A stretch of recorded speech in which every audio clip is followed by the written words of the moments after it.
Для того, чтобы самостоятельно избавиться от надоедливого кашля, человеку потребуется знание всего лишь 3 основных методов.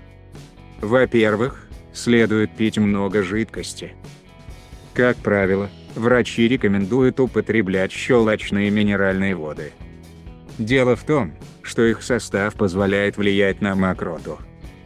Так она постепенно разжижается, что соответственно приводит к тому, что ее выход существенно облегчается.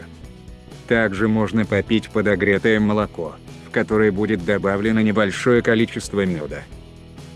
Во-вторых, следует прибегнуть к помощи ингаляций. Так, эффективно считается использование простой горячей воды, в которую будет добавлена 1 чайная ложка соды и буквально 2 капельки йода. Над полученной смесью человеку нужно будет подышать. Это приведет к смягчению мокроты и к смерти бактерий, которые не переносят воздействие йода. В-третьих, могут оказаться полезными и лекарственные травы. Схема работы с указанной ингаляцией та же.